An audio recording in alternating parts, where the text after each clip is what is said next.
Welcome to Brainish English Stories.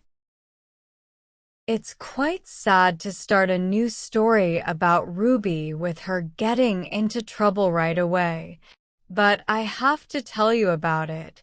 If Ruby hadn't done this naughty thing, this story wouldn't exist.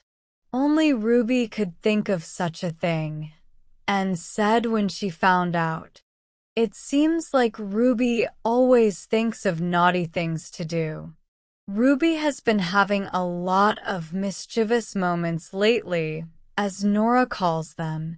Maybe it's because Ruby has been left alone more than ever before. Mommy is sick, so Ruby can only go into her room when she's very quiet and careful not to disturb her. Mommy doesn't know much about what Ruby does all day because she spends most of her time playing. All summer, Ruby has been running around freely, only coming inside to eat or chat with Mommy in the evening. But Ruby rarely tells Mommy about the things she does that Mommy wouldn't like. When Ruby visits Ruthie at Mrs. Warren's house, Mrs. Warren tries to make Ruby behave like her own daughter. But it's hard to control Ruby, who is impulsive and quick-tempered.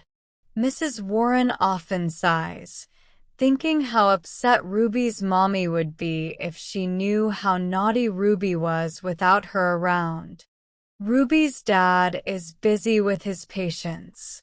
When he's home, he spends most of his time with Mommy in her room, so he doesn't know how much Ruby needs someone to watch over her and keep her out of trouble. Anne tried her best to look after Ruby, but she had a lot more work than usual. She didn't have much time to keep an eye on Ruby. Plus, Ruby didn't listen to Anne unless Anne threatened to tell Dr. Harper if Ruby misbehaved, and didn't like to complain about Ruby if she could avoid it. So, Ruby had a good chance to be as naughty as she wanted. Every day, it seemed like she thought of more mischievous things to do than ever before. Ruby was having a nice time by herself this afternoon. It would have been nicer to have Ruthie with her, but Mrs. Warren didn't want Ruthie to go to Mrs. Harper's house anymore. Ruthie could be trusted to not get into trouble alone, but sometimes she joined Ruby's mischief when Ruby persuaded her. Some workers had been building a new henhouse near the stable, and Ruby used the leftover boards to make a playhouse. With Anne's help, she leaned the boards against an old tree branch to make a tent-shaped house. She thought it was great fun to play there. Ruby's favorite story was the Swiss Family Robinson.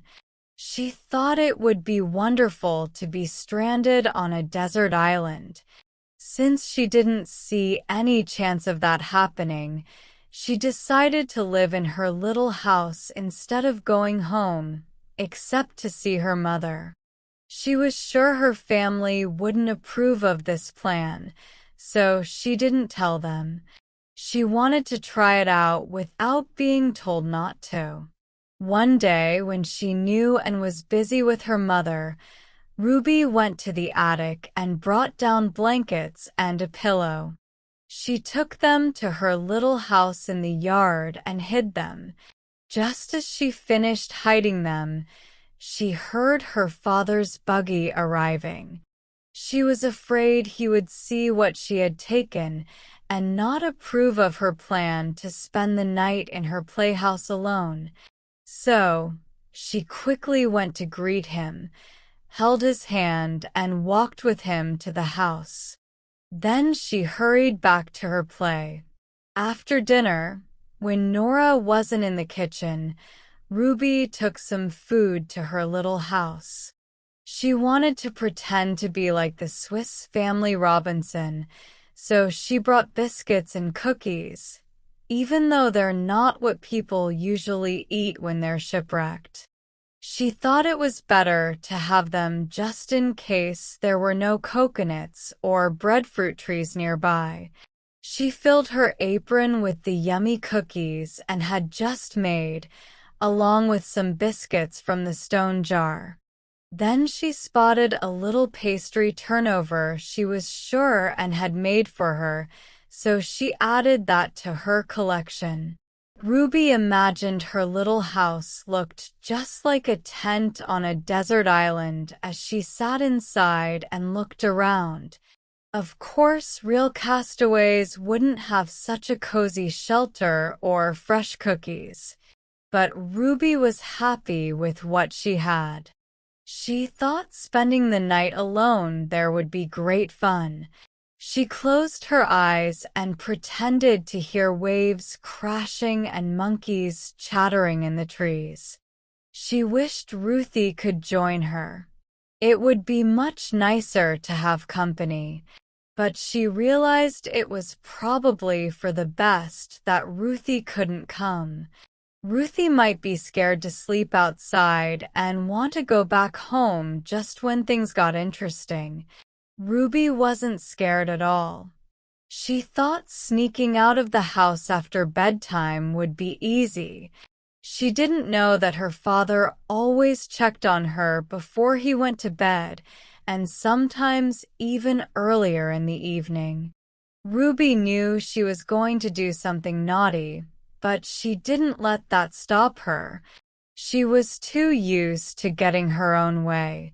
She was so excited about her plan for the night that she was unusually quiet for the rest of the afternoon, and noticed and got suspicious. "You're planning some mischief, Ruby Harper," Anne said. "I know you too well. Just behave and don't worry your poor mom."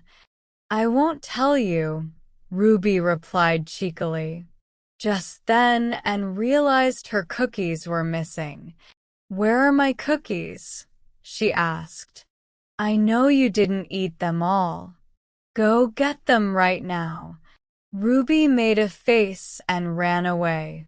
She wasn't going to return the cookies or say where they were. She needed them for her desert island adventure. She knew she couldn't tell Nora about her plan, so she ran over to Ruthie's house. She found Ruthie playing with her paper dolls on the porch.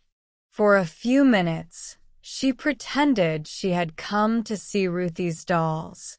"I have a plan to share with you, Ruthie," she said, "but I don't want anyone else to hear us, so let's go sit under the apple tree with the dolls." Ruthie gathered her dolls, and soon they were sitting together on the low bench Ruthie's dad had put there for them. "It's the best plan," Ruby started. "Can I join in?" asked Ruthie, sounding a bit hopeful and nervous. She always liked being part of Ruby's plans, but sometimes they were so strange that she didn't enjoy them. "Well, you could, but it might be hard," Ruby answered, a bit confused. "Why not?"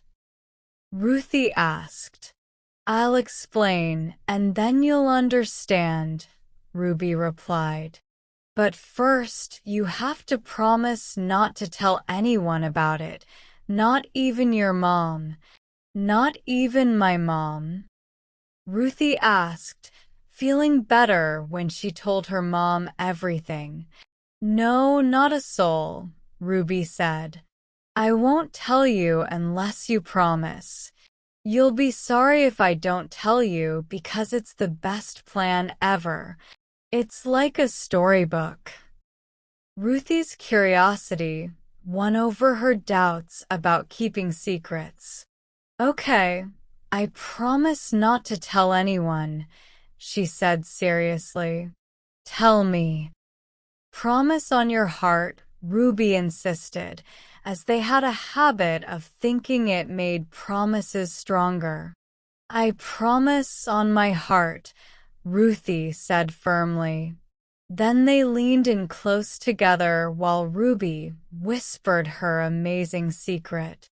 No one could hear them, not even the birds in their nests up in the tree, if they had spoken aloud. But secrets felt more mysterious when whispered, so Ruby rarely spoke them aloud. I'm going to pretend I'm stranded on a desert island, she whispered, and Ruthie's eyes widened. But how? There's no desert island nearby for miles, Ruthie said, surprised. Oh, you don't get it, Ruby said impatiently. I mean, I'll pretend. Down by the barn will be our desert island, and my little house made of boards will be my hut. I'm going to sleep there alone tonight, and I've got supplies ready. But will you stay out there alone when it's dark? Ruthie asked, feeling relieved she wasn't part of this plan. She knew she wouldn't dare to do it, no matter how much Ruby wanted her to join.